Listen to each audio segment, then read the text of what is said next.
Starting with the name of Allah Almighty, who is the master of the day of judgment, and a bundle of Durud Islam on beloved Prophet Muhammad sallallahu alaihi wasallam.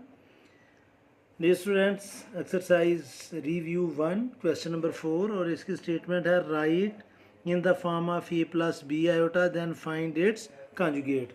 तो students हम suppose कर लेते हैं कि ये number z है और इसको हमने कन्वर्ट करना है a माइनस बी आयोटा की फॉर्म में, तो ये 3 माइनस अंडर रूट 2 ये तो ये बन जाएगा, माइनस अंडर रूट माइनस 7 को हम लिख सकते हैं स्टूडेंट 7 मल्टीप्लाई बाय माइनस 1, और ये जो माइनस 1 है स्टूडेंट्स, माइनस 1 अंडर रूट ये आयोटा की इक्वल होता है, तो ये आ जाएगा 3 under root 2 minus under root 7 और माइनस 1 अंडर रूट जो है ये बन जाएगा आयोटा।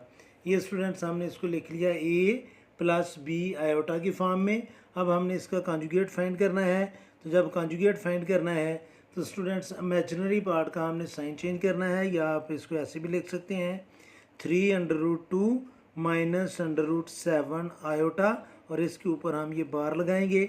इस बार का मतलब है कि हमने इमेजिनरी पार्ट का साइन चेंज करना है, तो ये आ जाएगा 3 under root 2 plus under root 7 iota, तो ये कॉन्जुगेट है z का।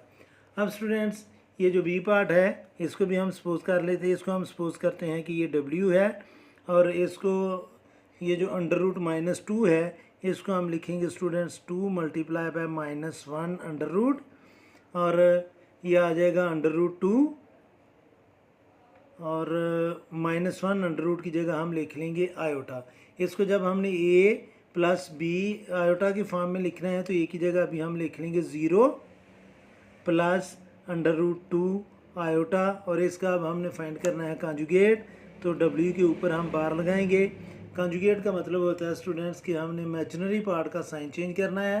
अब मैं डायरेक्ट ही करवा देने लगा हूँ, तो ये आ जाएगा 0 माइनस अंडर रूट 2 आयोटा। अगर आप 0 साथ ना भी लिखें, यानी कि इसको अगर आप इस फॉर्म में भी लिख लें just minus 2 under root iota, तो ये इसका कॉन्जुगेट है, और इसको भी अगर आप जस्ट लिख लें अंडर रूट 2 आयोटा तो ये भी करेक्ट है, लेकिन ये सिर्फ बी आयोटा की फॉर्म में है तो एक लिए हमने यहाँ पर 0 लिख लिया। तो ज़्यादा अप्रोप्रिएट स्टूडेंट्स ये है, आप इस तरह ही लिखना। ये था क्वेश्चन नंबर 4। उम्मीद है कि आपको इसकी समझ आ गई होगी।